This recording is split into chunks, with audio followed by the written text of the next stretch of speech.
এই তুমি কি করতেছো?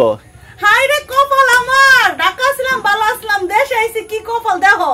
এই যে সবাই মিলে ধরে রান্না করে দিচ্ছে, দুইটা মামি আছে একদম জ্বালা শেষ করে ফেলতেছে, আমার একটা কাজও করে না, সব কাজ আমাদের করাইতেছে।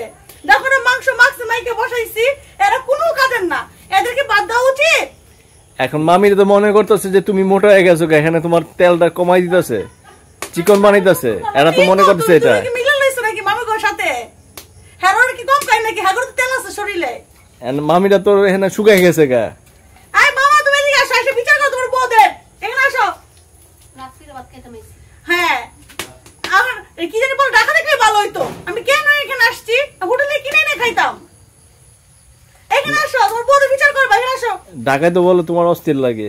অস্থির লাগে এখানে আইছি, আরে কষ্ট শুরু হইছে এখানে।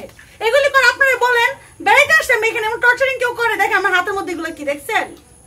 এই পুরো মাংসগুলো আমাদের মাখাইছে, কুরবানির যত কাজ আছে সব আমাদের করাইছে। আমার মা বলছে সব আমার করতে।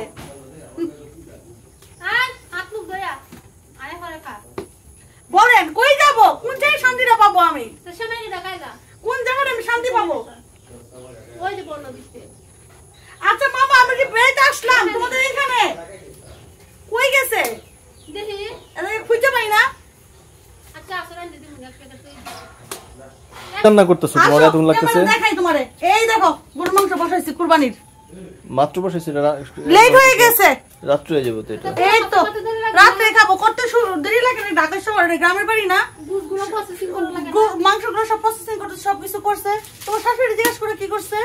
ক্যামেরা দৌড় শাশুড়ির দিকে, উনি যে কি করছে জিজ্ঞেস করো।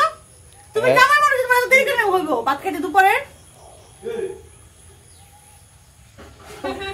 মামা আচ্ছা মামা এটা বুঝলাম না, ও আইছে এখানে বেড়াইতে, ও আইতাছে এখানে ঘুরবো ফিরবো খাইবো দেব, আপনার আপনার বাকনিতে দিয়ে রান্না বান্না আপনার বউ মামি রাখু তো হয়তো অন্য কাজ করতেছে, এই জন্যই সারাদিন গরু কাটছি, হেরা রইয়া বুড়ি টুরি লইছে, এই সেই করছে, ঠিক আছে। হেরা তো মানে অনেক মেহমানদারি করছে, মানে মেহমানদারি লইয়া তো মানে হেরা ব্যস্ত, এই জন্য মানে মনে হয় বাগনিরে পাওয়াইছে। বাগনি তো যতবার হয় ততবারই দিতে বাগনি থেকে রান্না করে। আচ্ছা যাক দিয়ে বাগনির সাথে আমি নিজেও হেল্প করি, হেরা যে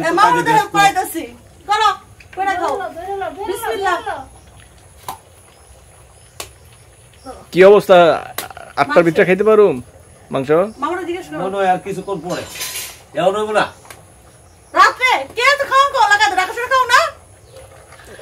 সারাদিন তো গরু কুবাইতে কুবাইতে আর ছাগল কুবাইতে কুবাইতে আপনার শরীর ইয়ে গেছে গা।